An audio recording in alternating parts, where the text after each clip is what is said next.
Bismillahirrahmanirrahim. 7 chapitres sont au menu d'aujourd'hui.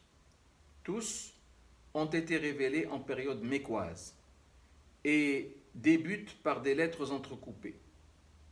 Les chapitres des poètes, shu'ara, et des récits, al-qasas, débutent par le T, le S et le M, ta, sin, mim, alors que celui des fourmis, an-naml, qui se place entre les deux, débute par le T et le S uniquement, ta, sin. Les 4 autres commencent par ALM, tout comme le chapitre de la génisse et de la famille d'Amram, Alif, Lam, Mim. Commençons maintenant par le chapitre des poètes.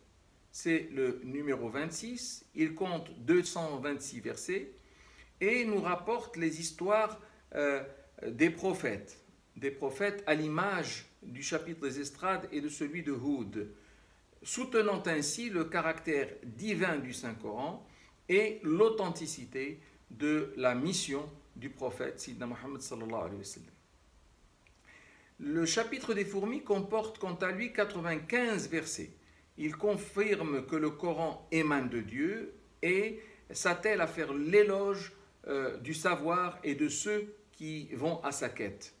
Il raconte en outre l'histoire de Salomon et le passage entre les versets numéros 61 et 67 reste celui qu'il convient de méditer en toute quiétude. En tout cas, nous le conseillons vivement. La conclusion de ce chapitre est également d'une étonnante beauté et mérite qu'on s'y arrête. Le chapitre des récits, Surat al-Qasas, comporte 88 versets. Il est dédié en grande partie à l'histoire de Moïse, dont il rapporte des détails n'existant pas ailleurs. Il certifie la prophétie de Sidna Muhammad sallallahu alayhi wa sallam et vise son soutien moral contre les incrédules auxquels il adresse de vives menaces. Le numéro 29, ou chapitre de la toile d'araignée, Surat al-Ankabut, compte 69 versets, dont 2 révélés à Médine. Il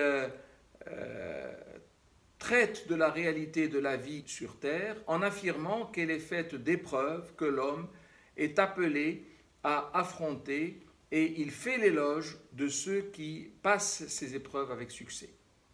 Le numéro 30, ou chapitre des Romains, Surat al-Rum, comporte 59 versets. Il argumente l'unicité divine et promet aux fidèles de toujours finir par avoir gain de cause contre leurs rivaux. Le passage entre les versets numéros 16 et 25 est tout simplement sublime et mérite le détour. Le numéro 31, ou chapitre de Luqman, compte 33 versets.